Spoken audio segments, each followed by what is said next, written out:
Hi guys, welcome to my channel. കുറച്ച് ദിവസമായിട്ട് videos ഒന്നും ഇടാൻ പറ്റുന്നില്ലായിരുന്നു. എനിക്ക് കുറച്ച് ഹെൽത്ത് ഇഷ്യൂസൊക്കെ ആയിട്ട് ഇരിക്കുകയായിരുന്നു. ഇപ്പോൾ ഒക്കെ ഓക്കെ ആയപ്പം അച്ഛനെയും ഏട്ടനെയും കൂടെ കുത്തി എണീപ്പിച്ച് രാവിലെ തന്നെ ഞാൻ അമ്പലത്തിലേക്ക് കൊണ്ടുവന്നിരിക്കുകയാണ്. ഇത് വീട്ടിൻ്റെ തൊട്ടടുത്ത് തന്നെയുള്ള അമ്പലമാണ്. അതുകൂടാതെ ഞങ്ങളെ മാരേജും ഇവിടുന്ന് കേട്ടോ കഴിഞ്ഞിട്ടുണ്ടായിരുന്നേ. പിന്നെ അച്ഛനെ ഞാൻ മുണ്ടായിരുന്നു കേട്ടോ ഇടിയിപ്പിച്ചത്. ലാസ്റ്റ് ടൈം അച്ഛൻ്റെ ബർത്ത്ഡേൻ്റെ തലേന്നായിരുന്നു ഞങ്ങളിങ്ങനെ മുണ്ടൊക്കെ കൊടുത്തിട്ട് വന്നിട്ടുണ്ടായിരുന്നു. അതിൻ്റെ ശേഷം കെട്ടിപ്പൂട്ടി വെച്ച മുണ്ടായിരുന്നു കേട്ടോ അത്. അവൻ വലുതായതുകൊണ്ട് മുണ്ട് ലേശം ചെറുതായോ എന്നൊരു സംശയം. പിന്നെ അവനിങ്ങനെ നടക്കാനായതുകൊണ്ട് മുണ്ടൊക്കെ കൊടുത്ത് നടന്നാൽ എങ്ങനെ ഉണ്ടാവും എന്നറിയാൻ വേണ്ടി ഞാൻ ജസ്റ്റ് ഒന്ന് ഉടുപ്പിച്ച് കൊടുത്തതായിരുന്നേ. അമ്പലത്തിൽ ഒരുപാട് ആൾക്കാരൊന്നും ഉണ്ടായിരുന്നില്ല. അതുപോലെ തന്നെ മുറ്റൊക്കെ നന്നായിട്ട് ഇൻ്റർലോക്കൊക്കെ ചെയ്തുകൊണ്ട് അച്ഛന് സുഖമായി. അവൻ അതിലെ ഓടി നടക്കുകയായിരുന്നു കേട്ടോ.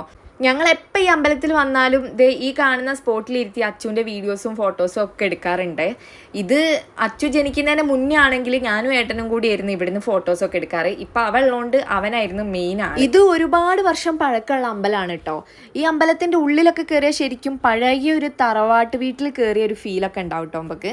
അങ്ങനെ ഞങ്ങൾ തിരിച്ചു പോവാണ്. ഏട്ടന് കുറച്ച് തിരക്കുണ്ടായിരുന്നു കേട്ടോ. അരുൺ സാറിനെ കാണാൻ പോകണമെന്ന് പറഞ്ഞിട്ടുണ്ടായിരുന്നു. അങ്ങനെ വീട്ടിലെത്തിയപ്പോൾ ചായ കുടിച്ച് വേഗം ഏട്ടൻ അരുൺ സാറിൻ്റെ അടുത്ത് പോവാന്ന് പറഞ്ഞ് പോവുക കേട്ടോ ചെയ്തത്.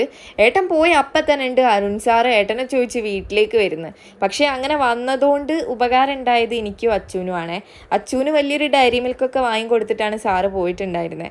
അങ്ങനെ സാറ് പോയ സമയത്ത് ഞങ്ങളതാ പൊളിക്കാനുള്ള പരിപാടിയാണ്. അവന് 2 കഷ്ണമാണ് ഞാൻ കൊടുത്തത്. ബാക്കിയൊക്കെ ഞാൻ തന്നെയാണ് കഴിച്ചിട്ടുണ്ടായിരുന്നത്. അത് ഉച്ചയായപ്പോൾ ഞങ്ങൾ മാവൂരേക്ക് വന്നേ. ഇവിടെ ഏട്ടൻ്റെ മേമേൻ്റെ വീടാണ് കേട്ടുള്ളത്. ഇത് ശരിക്കുള്ള റോഡല്ല കേട്ടോ. മുന്നിൽ റോഡ് പണി നടക്കായതുകൊണ്ട് ഞങ്ങൾ ബാക്കിലൂടെയാണ് വന്നത്. ഈ വഴി ഞാൻ ആദ്യമായിട്ടാണ് വരുന്നത്. ശരിക്കും റബ്ബർ തോട്ടം കാണാൻ നല്ല ഭംഗിയുണ്ടായിരുന്നു. ഒരു കാട്ടിൽ പോകുന്ന ഫീലൊക്കെ ഉണ്ടായിരുന്നു കേട്ടോ. അതുകൊണ്ട് ഞാൻ നല്ലോണം വീഡിയോസൊക്കെ എടുത്തിട്ടുണ്ട്. പിന്നെ ഈ റബ്ബറിൻ്റെ ഒക്കെ അടുത്ത് ഞാൻ ആദ്യമായിട്ടാട്ടോ വരുന്നത്. അതുകൊണ്ട് ആ റബ്ബറൊക്കെ വെച്ച ചിരട്ടല്ലേ അതിൻ്റെ അകത്തേക്കൊക്കെ എത്തി നോക്കിയാണ് ഞാൻ നടന്നു വരുന്നുണ്ടായിരുന്നത്. ഓരൊക്കെ മുന്നിലെത്തി, ഞാൻ ബാക്കിലെത്തിയിട്ടേ ഉള്ളൂ. ഇതൊക്കെ നോക്കി നടക്കുകയാണല്ലോ ഞാൻ. കുട്ടിക്കാലത്ത് ഞങ്ങളിടുന്ന പൂക്കളത്തിലൊക്കെ ഒരു സ്ഥാനം ഉണ്ടായിരുന്ന പൂവായിരുന്നേ ഇത്. പക്ഷേ ഇപ്പോൾ കുറേ ആയിട്ട് ഇതിനെ കാണുന്നില്ല. ഞങ്ങളെ നാട്ടിൽ ഇതിന് കൃഷ്ണകിരീടം എന്നാണ് പറയാറുണ്ടായിരുന്നത്. നിങ്ങളെ നാട്ടിൽ എന്താ പറയാന്നൊന്ന് കമൻറ്റ് ചെയ്യണേ.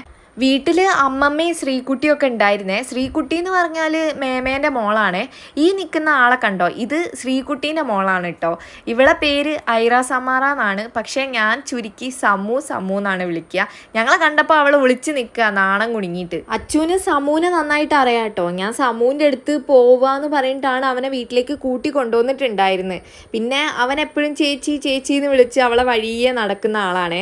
പിന്നെ അവക്കുണ്ട് സ്നേഹപ്രകടനങ്ങളൊക്കെ. ഇടയ്ക്കിടയ്ക്ക് വന്ന് കെട്ടിപ്പിടിക്കുക, ഉമ്മ കൊടുക്കുക. രണ്ടാളും അങ്ങനെ ഭയങ്കര കമ്പനിയാട്ടോ. അപ്പോൾ കുറേ കാലത്തിന് ശേഷം കണ്ടുകൊണ്ടുള്ള ആ ഒരു സ്നേഹപ്രകടനമാണ് ഇപ്പം കാണുന്നത്. കുറച്ച് കഴിഞ്ഞപ്പോൾ 2 പേരും കൂടെ പുറത്തേക്ക് ഇറങ്ങി വന്നേ. പുറത്ത് വന്നപ്പോൾ തന്നെ ചെക്കൻ കാണുന്നത് ഏട്ടനെ ശ്രീകുട്ടി അടിക്കുന്നതാണ്. ഇത് കണ്ടപ്പോൾ അവൻ്റെ മുഖത്തെ എക്സ്പ്രഷനൊക്കെ മാറാൻ തുടങ്ങി. അവന് ഭയങ്കര ദേഷ്യം കേട്ടോ ശ്രീകുട്ടീൻ്റെ അടുത്ത്. അത് കഴിഞ്ഞപ്പോൾ ഞാൻ അച്ഛന് ചോറ് കൊടുക്കാൻ പോയിട്ടോ. അമ്മമ്മയായിരുന്നേ ചോറ് വിളമ്പി തന്നിട്ടുണ്ടായിരുന്നേ. ആ വിളമ്പിയ ചോറ് മുഴുവൻ അച്ചു കഴിച്ചിട്ടുണ്ടായിരുന്നു കേട്ടോ. പിന്നെ സമ്മൂന് കൊടുക്കാൻ തുടങ്ങി. ആ സമയത്ത് എവിടുന്നൊക്കെയോ കുറേ പൂച്ചകൾ കയറി വന്നിട്ടോ. അച്ഛന് പൂച്ചേനെയും നായനെയൊക്കെ കണ്ടാൽ പിന്നെ പിടിച്ചാൽ കിട്ടൂല. അവൻ ഒന്നെങ്കിൽ ഐറ്റിങ്ങളെ സ്നേഹിച്ച് കൊല്ലും, അല്ലെങ്കിൽ ആട്ടി പായിക്കുകയാണ് ചെയ്യുക. ഇതിപ്പോൾ പായിപ്പിക്കാനുള്ള പരിപാടിയാണ്. പക്ഷേ ഈ പൂച്ചകൾ ഒരു തരത്തിലും അവിടുന്ന് മാറിപ്പോകുന്നേ ഇല്ല കേട്ടോ. അങ്ങനെ പൂച്ചേനെ പായിപ്പിച്ചുകൊണ്ടിരിക്കുന്ന സമയത്താണ് ഇളയച്ചൻ വന്നത്. കുറേ കാലത്തിന് ശേഷം കേട്ടോ ഞാൻ ഇളയച്ചനെ കാണുന്നത്. ബാക്കി എല്ലാവരും എപ്പോഴേലും ഒന്ന് കാണാറുണ്ട്, പക്ഷേ ഇളയച്ചനെ തീരെ കാണാൻ കിട്ടാറില്ല. ഇപ്പം മൂപ്പര് ചോറ് കഴിക്കാൻ വന്നതാണ്. ഇവിടെ അടുത്ത് തന്നെ എവിടെയോ ആണ് വർക്ക് ചെയ്യുന്നത്. അപ്പോൾ ഇവിടെ വന്നിട്ടാണ് ചോറ് കഴിക്കുക. പിന്നെ ഞങ്ങൾ ശ്രീകുട്ടീനെ കാണാൻ വേണ്ടിയാട്ടോ ഇങ്ങോട്ട് വന്നത്. അവൾ പ്രഗ്നൻ്റ് ആണ്. പിന്നെ ഞങ്ങൾ ഇറങ്ങാനുള്ള പരിപാടികൾ നോക്കുകയാണ്. അപ്പം അമ്മമ്മയും ഞങ്ങളെ കൂടെ ഉണ്ട് എന്ന് പറഞ്ഞു. നരിക്കുനിയാണ് മാമൻ്റെ വീട്. അമ്മമ്മേനെ അവിടെ ഡ്രോപ്പ് ചെയ്തിട്ടാണ് ഞങ്ങൾ പോവുക. അച്ചു അതാ ഷൂ ഒക്കെ എടുത്ത് റെഡിയായി വന്നിട്ടുണ്ട് കേട്ടോ. ഞാൻ അവന് ഷൂ ഒക്കെ ഇട്ട് കൊടുക്കുകയാണ്. പിന്നെ അതാ സമൂൻ്റെ അടുത്ത് ടാറ്റൊക്കെ പറഞ്ഞ് ഞങ്ങൾ അങ്ങനെ ഇറങ്ങി. ഇവിടുന്ന് നോക്കുമ്പോൾ അപ്പുറത്തെ മലേൻ്റെ മുകളിൽ വലിയൊരു ബിൽഡിങ് കാണുന്നുണ്ട്. എന്താണെന്നൊന്നും മനസ്സിലായില്ല. സ്കൂളാണെന്നാണ് തോന്നുന്നത്. എന്തായാലും ഞങ്ങൾ താഴെ എത്തിയപ്പോൾ അതാ രാഹുലേട്ടൻ വന്നിട്ടുണ്ടായിരുന്നു. രാഹുലേട്ടൻ ശ്രീകുട്ടീൻ്റെ ഹസ്ബൻഡാണ്. ഞങ്ങൾ കാറ് മാറ്റിയിട്ട് വേണം അങ്ങേർക്ക് അപ്പുറത്ത് കാറ് പാർക്ക് ചെയ്യാൻ വേണ്ടിയിട്ട്. അപ്പം അതിന് വെയിറ്റ് ചെയ്യാം കേട്ടോ. കാറ് പാർക്ക് ചെയ്തിട്ട് രാഹുലേട്ടൻ ഞങ്ങളടുത്തേക്ക് വന്നിട്ടുണ്ടായിരുന്നേ. രാവിലേട്ടനെ പുറത്ത് കണ്ടപ്പോൾ അച്ചുവിന് പിന്നെ മൂപ്പരെ കൂടെ പോകണം. ആര് പുറത്ത് പോകുന്ന ഓരോ കൂടെയൊക്കെ അവന് പോകണം കേട്ടോ. അപ്പോൾ വീട്ടിലാണെങ്കിൽ തന്നെ ഏട്ടൻ പുറത്തേക്ക് ഇറങ്ങിയിട്ട് അപ്പം അവൻ ചാടി കയറും ഏട്ടൻ്റെ മേലേക്ക് കേട്ടോ. അപ്പം ഞാൻ എന്ത് ചെയ്യണം എന്ന് വെച്ചാൽ പുറത്തിറങ്ങി ഇവനെ ഏട്ടൻ്റെ അടുത്ത് നിന്ന് വാങ്ങണം. എന്നാലും വരൂല. ഏട്ടൻ അകത്തേക്ക് കയറിയിട്ടുണ്ടെങ്കിലേ ഏട്ടൻ്റെ അടുത്ത് നിന്ന് എൻ്റെ അടുത്തേക്ക് വരുള്ളൂ. എന്നിട്ട് അച്ചു കാണാതെ ഏട്ടൻ അടുക്കള ഭാഗത്ത് കൂടെ പോവുകയാണ് ചെയ്യുക. ഞങ്ങളിപ്പോൾ നരിക്കുനിക്കാണേ പോകുന്നത്. അമ്മമ്മേനെ മാമൻ്റെ വീട്ടിൽ ഡ്രോപ്പ് ചെയ്തിട്ട് വേണം ഞങ്ങൾക്ക് വീട്ടിലേക്ക് പോകാൻ. പിന്നെ നരിക്കുനി എത്തിയപ്പോൾ ഏട്ടൻ വണ്ടി നിർത്തിയത്. എന്തിനാ നിർത്തിയതെന്നൊന്നും എനിക്ക് മനസ്സിലായിട്ടില്ലായിരുന്നു. പിന്നെ അമ്മമ്മേൻ്റെ അടുത്ത് കളിക്കുക കേട്ടോ. അച്ചു ഒളിച്ച് കളിക്കുകയാണ്. അവർ നല്ല കളിയായിരുന്നു കേട്ടോ വണ്ടി നിർത്തിയ ആ ടൈം മൊത്തം. ഏട്ടൻ എവിടെയാണ് പോയെന്ന് ഒരു പിടിയും കിട്ടുന്നില്ലേ. ഞങ്ങൾ കുറേ വെയിറ്റ് ചെയ്ത്. പിന്നെ എനിക്ക് നല്ല തലവേദന ഉണ്ടായിരുന്നു. എന്തെങ്കിലുമൊക്കെ സ്പെഷ്യലായിട്ട് കഴിക്കണം എന്നൊക്കെ തോന്നുന്നുണ്ടായിരുന്നു. പക്ഷേ ഞാൻ ഏട്ടനോട് പറഞ്ഞിട്ടൊന്നും ഉണ്ടായിരുന്നില്ല. എന്താണെന്നറിയില്ല, ഏട്ടൻ എൻ്റെ മനസ്സറിഞ്ഞ പോലെ സാൻഡ്വിച്ചൊക്കെ വാങ്ങിയിട്ടിരുന്നേ വന്നിട്ടുണ്ടായിരുന്നേ. അച്ചുവിന് കുറേ കൊടുക്കുകയൊന്നും ചെയ്തിട്ടില്ല. ഓനൊന്ന് പറ്റിക്കാൻ വേണ്ടി വെറുതെ നുള്ളി കൊടുത്തിട്ടേ ഉണ്ടായിരുന്നുള്ളൂ. ഞങ്ങളിതാ അങ്ങനെ വീട്ടിലെത്തി. ഇതാണ് മാമൻ്റെ വീട്. ഇവിടെ നല്ല വിശാലമായിട്ടുള്ള മുറ്റായതുകൊണ്ട് തന്നെ അച്ചുവിന് കളിക്കാനൊക്കെ സുഖമാണ്. ആദ്യമൊക്കെ ഞങ്ങൾ വരുമ്പോൾ അവൻ്റെ വാക്കറൊക്കെ കൊണ്ടുവരുമായിരുന്നു. അച്ചു ഇവിടെ നിന്നാണ് ആദ്യമായിട്ട് വാക്കറിൽ നടന്നു തുടങ്ങിയത്. അപ്പുറത്ത് പശുവിനെ കെട്ടിയിട്ടുണ്ട്. അത് കാണാൻ വേണ്ടിയാട്ടോ അച്ചു പോകുന്നത്. ഇത് മാമൻ്റെ പശു തന്നെയാണ്. ശരിക്കും പറഞ്ഞാൽ അച്ചുവിന് പശുവിൻ്റെ അടുത്ത് എന്ത് വികാരമാണ് ഉള്ളതെന്ന് എനിക്കിതുവരെ മനസ്സിലായിട്ടില്ല കേട്ടോ. അവന് ചില സമയത്ത് ഭയങ്കര ഇഷ്ടമായിരിക്കും അതിൻ്റെ അടുത്ത് പോകാനും കാണാനും ഒക്കെ.